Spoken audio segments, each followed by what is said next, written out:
Bonjour les copains, j'espère que vous allez bien. Je suis Pascal Trifingui, on est à Bahia au Brésil, ça fait du bien de courir le matin. Je vous le conseille à tous. Marcher déjà c'est bien, courir c'est de temps en temps. Eh bien c'est la même chose avec la méditation. La méditation, moi je médite depuis toujours, depuis l'enfance, donc c'est quelque chose pour moi c'est quelque chose d'inné la méditation, mais pour la plupart d'entre vous, c'est quelque chose qui appartient pas à votre culture. Donc au début, c'est comme le sport, il va vous donner un rendez-vous fixe pour méditer, et puis vous allez vous apercevoir que même si vous créez une petite routine, il n'y a pas de progrès. Il n'y a pas de progrès parce que en réalité, pour véritablement bien arriver à méditer, il faut à votre compagnie, à vos côtés, quelqu'un qui est déjà habitué à faire descendre ses cycles cérébraux vers les niveaux que la science appelle θ. Quand on sait le faire, on l'enseigne beaucoup plus facilement aux autres. Moi, il y a des gens qui me disent, écoute, moi, quand je médite avec toi, ça va beaucoup plus vite. J'arrive à être dans des états de méditation dans lesquels, j'arrive pas à être tout seul. Alors, c'est comme la compagnie, ce qu'on appelle la compagnie ou la mauvaise compagnie dans le bouddhisme. Quand vous avez une bonne compagnie, vous allez être attiré par des choses virtueuses. Quand vous avez une mauvaise compagnie, vous allez être attiré par le crime. Par exemple, quand il y a des criminels qui vous écoutent et qui travaillent pour des criminels et qui vous imposent leur présence criminelle, il est clair que ça a un effet criminel, c'est-à-dire que vous avez une contamination criminologique. Il faut faire attention d'ailleurs, quand on est en mauvaise compagnie, on fait des choses qu'on ne ferait pas habituellement, tout simplement. C'est dû encore une fois au fonctionnement du cerveau. L'information, elle rentre par l'hémisphère gauche, elle passe ensuite par ce qu'on appelle une espèce de processeur. C'est un peu nos tables de la loi intérieure qui sont nos valeurs morales. Ça va ressortir par notre hémisphère droit, notre décision d'action et nous pousser à agir. Quand on fait du battement binaural de l'Institut Monroe, on équilibre justement les deux activités du cerveau pour les équilibrer. Parce que généralement, où on est très poussé à l'intellectualisation, où on est très poussé à l'action. Ce qu'il faut, c'est équilibrer les deux, être à la fois manuel et intellectuel, parce que le portugais, il est manuel, et quand il n'est pas manuel, il s'appelle intellectuel. Il n'y en a pas beaucoup, surtout dans les migrants. C'est une blague. Donc, il faut bien arriver à équilibrer ces choses. Quand vous courez aussi, vous allez équilibrer votre haut, votre bas, votre droite et votre gauche. On a ici de l'hématite, ici et dans les genoux. C'est ce qui nous permet, dans les yeux, c'est ce qui nous permet de nous latéraliser. L'être humain, il est latéralisé droite-gauche. On a aussi de la mélanine à l'intérieur de notre pituitaire et elle nous permet de nous latéraliser au bas. Quand vous êtes allongé, vous n'êtes pas dans les mêmes dispositions que quand vous êtes debout, tout simplement parce que l'interaction avec votre corps du géomagnétisme est différente. Généralement, il faut dormir la nuit et il faut travailler le jour. On peut aussi faire une sieste à un moment de la journée. Ça permet de reposer le corps et de le rééquilibrer.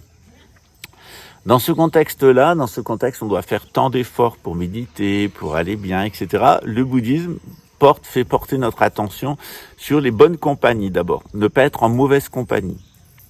Des gens qui travaillent pour des pourris, des gens qui ont des idées pourries, des gens même qui sont des pourris, ça nous apporte rien. C'est un facteur polluant. Dans les années à venir, toute cette racaille va être rayée de la terre. Nous dit l'Apocalypse de Saint Jean, le monde appartiendra aux justes, c'est-à-dire que toute la racaille des pouvoirs régaliens actuels et qui est en uniforme, quel que soit le pays, ça vaut aussi pour le Brésil. Il y a des gens là au Brésil comme ailleurs qui se prennent pour des justiciers, qui se prennent pour des anges de lumière. Bon courage à eux, on va voir la façon dont Dieu va les traiter. Tout le sud du Brésil qui a voté Bolsonaro, etc., ils ont été sous les inondations, les catastrophes naturelles, etc. Il y a vraiment eu un châtiment qui est très perceptible des peuples qui se sont laissés embarquer dans ce qu'on a connu ces dernières années, dans ces espèces de folies médiatiques, notamment le QAnonisme, notamment la théorie de la conspiration. La police luxembourgeoise, à 90% adhère à la théorie de la conspiration. C'est pareil en France, il y a 75% de conspirationnistes dans la police, tous pro-russes. Vous allez voir ce qui va vous arriver. Il va vous arriver exactement la même chose qui arrivait aux Allemands, aux Français, aux Italiens et aux Portugais qui pensaient que Salazar, Mussolini, Hitler et Pétain étaient la solution. Bon courage, vous allez voir ce qu'en pense Dieu. Voilà. Dans ce contexte-là, le bouddhisme, effectivement, il attire notre attention sur la souffrance. Parce que dans le bouddhisme, on considère qu'il y a 3 niveaux de monde. Il y a le monde sans forme, qui est autour de la nature Bouddha universelle, si vous préférez, la présence de Dieu à l'intérieur de notre cosmos. Et il y a le monde de la forme. les formes arrivent. Et puis il y a des mondes qui sont des mondes du châtiment, comme le nôtre, ces mondes où on descend parce que c'est des poubelles, on est dans une poubelle. Et le monde poubelle dans lequel on est, c'est ce qu'on appelle le monde du désir. Et ce monde du désir, il est caractérisé par la souffrance. Dans les derniers enseignements, j'ai beaucoup mis l'accent sur le monde du désir et sur le désir et comment le désir insatisfait. Par exemple, le gros Jeannot, dans sa famille, on désirait être quelqu'un là, parce que c'était quand même des familles où on n'était pas grand-chose. Et donc, ce désir d'être quelqu'un a motivé de génération en génération. Et lorsque les places sont vacantes, les gens qui ont le désir de les occupent. Alors, ils ont assez de compétences, un minimum de compétences pour faire illusion quand ils y sont, mais pas assez pour être des gens intègres. Et certainement pas assez pour travailler pour des gens qui sont des bons dirigeants et qui sont des bonnes compagnies. Donc, ils se retrouvent dans la fonction dont ils rêvaient, mais dans un mauvais contexte où le monde est dirigé par des pourris. Alors, être le bon avocat d'un pourri, c'est immoral. Être le bon procureur général d'un système pourri, on n'est pas un bon avocat général. Il faut arrêter de raisonner sur des micro-séquences. La justice, c'est un ensemble d'équilibres généraux qui est lié à l'univers, à ses lois et au destin de chacun des individus. À partir du moment où on fait des micro-séquences, généralement, on va faire des erreurs. C'est-à-dire que si vous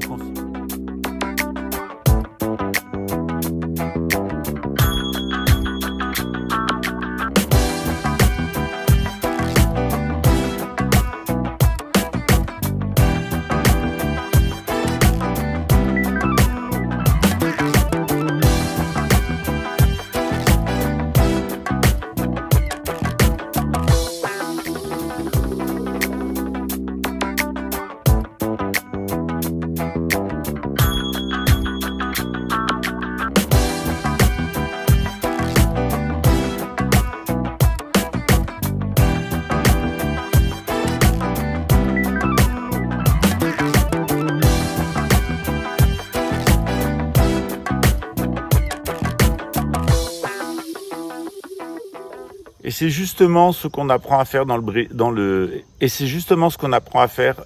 bouddhisme, c'est-à-dire à ne pas fonctionner sur des micro-séquences, à fonctionner dans l'ensemble, parce que c'est facile de jouer les justiciers, n'importe qui peut jouer les justiciers et se croire très malin.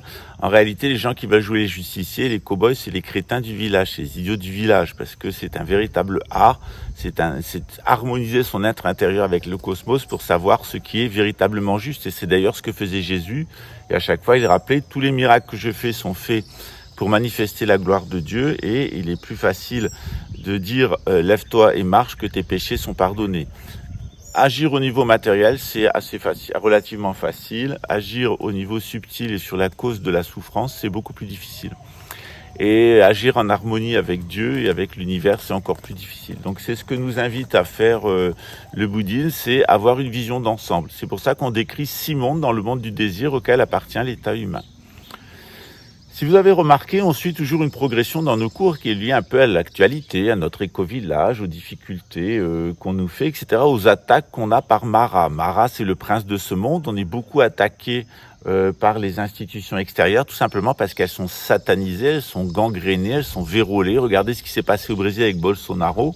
Il a été une véritable vérole à l'intérieur des institutions, mais c'est pas fini. Il y a aussi de la vérole du côté Lula. Il y a toujours de la vérole à l'intérieur de la police brésilienne, comme il y en a dans la police luxembourgeoise.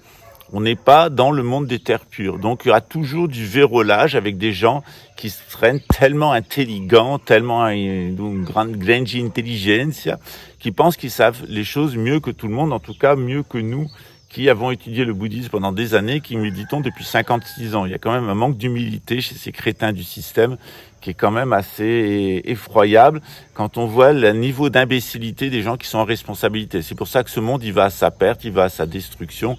Ici comme ailleurs, il y aura un grand châtiment et il est nécessaire. Il y a des gens qui ont véritablement besoin d'être remis en place et d'arrêter de se prendre pour Dieu. Dans ce contexte-là, la souffrance, elle fait partie du jeu, mais on peut aussi transformer la souffrance. On peut transformer la souffrance en moyen d'éveil. Par exemple, lorsque vous voulez maigrir, et que c'est parce que vous êtes gros que c'est pas bon pour votre santé, eh bien, vous allez courir. Au début, vous allez souffrir, mais c'est une bonne souffrance. C'est une souffrance qui va vous amener à vous libérer de la graisse, de la surcharge pondérale, qui petit à petit, bien, au prix de sacrifices, d'efforts, de douleurs dans le genou, dans les pieds, vous vont amener à être dans un meilleur état de santé. La souffrance dans le monde, on peut la prendre comme un instrument d'être en meilleure santé mentale. Voilà. C'est pour ça que généralement, les sadomasochistes, ils utilisent la souffrance, eux, pour se mettre dans un état de santé mentale qui est un état de mauvaise santé mentale. Ils utilisent la douleur pour se maintenir dans une mauvaise hygiène mentale. Donc la douleur, on peut l'utiliser à la fois pour rester dans une mauvaise hygiène mentale ou à la fois pour aller vers une bonne hygiène mentale. C'est qu'une question de choix. Comme disait Tabata, qui parlait en tant qu'experte, on ne cambriole pas une banque le premier jour et on ne devient pas la complice de pédophiles et des assassins en un jour. Ça se fait progressivement. Généralement, ça se fait sur 6 mois, le glissement, quand on est sous hypnose psychotronique. On peut à peu près vous faire ce que... Le système peut à peu près, si vous n'êtes pas préparé, si vous ne savez pas comment ça fonctionne, le système peut faire n'importe quoi de vous. Yuval Harari le disait, vous êtes hacké, on vous fera changer de sexe, on vous fera changer d'identité, vous deviendrez comme les luxembourgeois, des guiné-guiné-guiné-le-là, vous ne vous posséderez pas vous-même, donc vous aurez du plaisir à aider le système à posséder les autres. Voilà. C'est quand même un jeu de frustration, un jeu de frustré qui va très très mal finir. On va vers un nettoyage des 2/3 de l'humanité qui est complètement justifié. Non pas que Dieu le veuille, mais c'est le fait que l'humanité s'est mise dans ces dispositions-là. Il faut faire très attention aux dispositions dans lesquelles nous nous mettons. Voilà. Souvent, je le vois par exemple sur la route.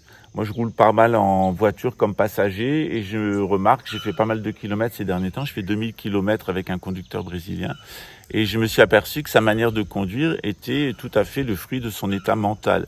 Et lorsqu'il se mettait en danger, eh bien, c'est qu'il y avait des pertes de conscience, des micro-pertes de conscience, de repères. Donc il faut faire attention à ces micro-pertes de conscience, plus ou moins longs, parce que c'est véritablement dans ces moments-là qu'on est en danger.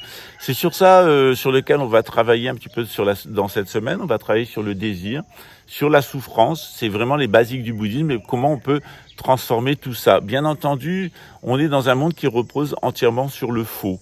Et la tentation, elle est grande de répondre au faux par le faux, c'est-à-dire on nous demande hypocritement « ça va ?» et on répond hypocritement « oui, ça va ». Voilà, c'est le faux répond au faux. On est dans un système qui est complètement faux, un système qui est complètement satanisé. Et dans ce système-là, évidemment, il ne faut pas répondre sur le même registre, il faut répondre sur le registre de l'indifférence. La meilleure chose que vous puissiez faire face au système, c'est vous montrer indifférent à lui et indifférent aux gens qui l'animent. Moi, c'est ce que je fais, je renvoie toujours les gens à eux-mêmes et à leur intention. Si leur intention est bonne, ça produit de bons fruits. Si leur intention est mauvaise, elle se retourne contre eux. Et vous, c'est quoi vos intentions du jour? En tout cas, moi, c'était de faire cette vidéo. Je vous remercie d'être présent tous les jours et puis je vous dis à très bientôt. N'oubliez pas qu'il y a un cours de gnose maçonnique. Il y a encore une petite pub à la suite pour que vous compreniez ce dont il s'agit, puis une invitation à aller dans une tenue blanche et pourquoi pas rentrer dans une loge pour ceux qui se sentiraient...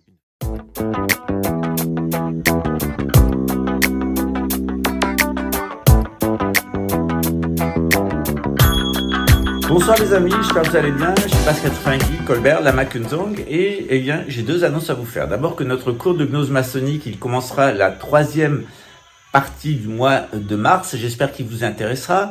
Et d'autre part, j'ai une proposition à faire aux personnes qui seraient intéressées à avoir un autre point de vue sur la franc-maçonnerie. Si vous habitez Paris ou la région parisienne, eh bien vous avez une invitation du Grand Orient de France pour assister à une tenue blanche pour voir véritablement ce qu'est la franc-maçonnerie avec de véritables francs-maçons, une véritable franc-maçonnerie traditionnelle qui est basée sur le rite écossais. Vous savez que c'est un rite très important, c'est un rite très beau, puisqu'à la fin, en 33e degré, eh bien, il annonce qu'il y aura un chaos généralisé qui sera provoqué par les satanistes, mais que sur cette base chaotique va se créer eh bien, un nouvel ordre chrétien, un nouvel ordre musulman, un nouvel ordre juif, qui n'a rien à voir avec sa parodie chez les satanistes, chez les édomites, qui est le nouvel ordre mondial. Donc, le nouvel ordre mondial n'aura pas lieu, c'est comme la guerre de Troie. Par contre, il y aura un nouvel ordre traditionnel, un nouvel âge d'or qui commencera, et pour les chrétiens d'abord, et ensuite pour les musulmans, et au final pour les juifs. Et c'est une très très bonne nouvelle pour nos 3 traditions spirituelles. On va se débarrasser des satanistes. Comme vous l'avez vu en antenne,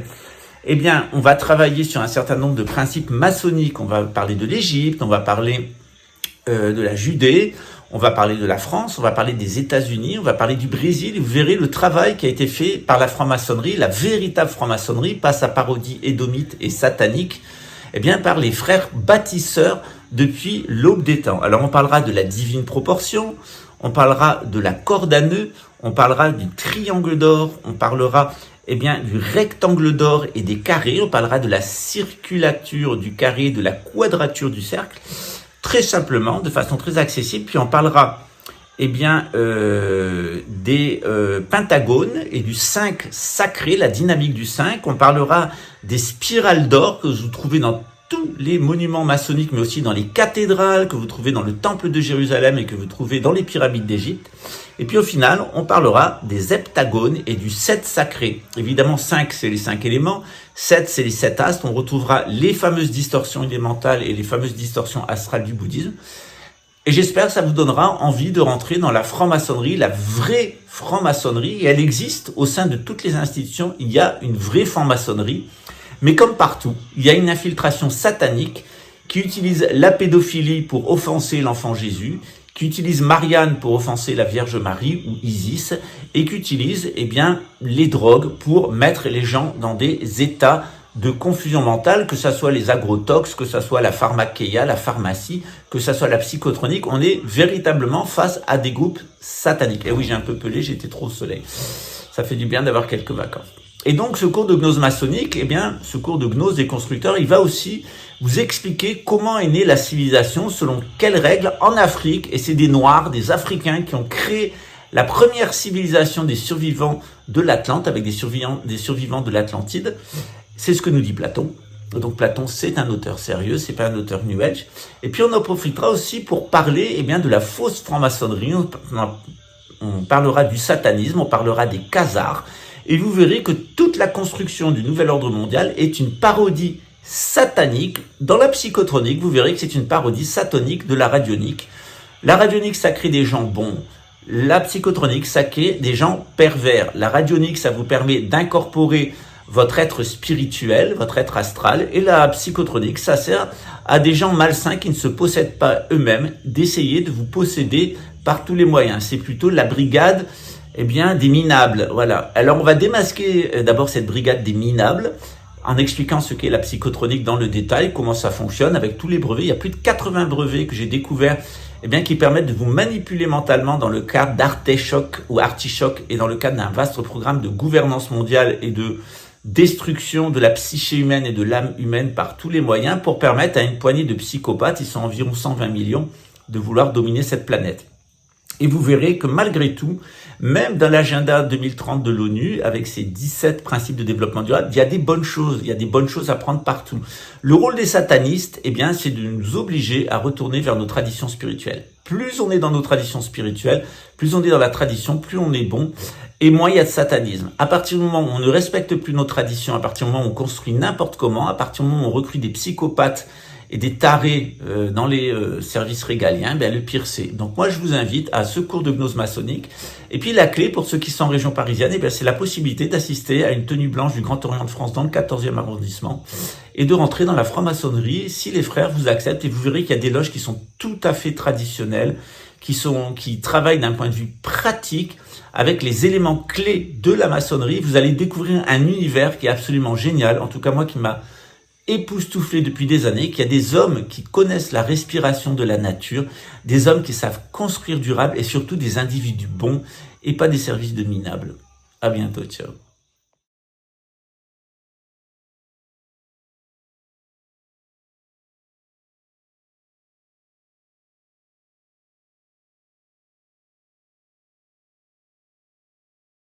À très bientôt.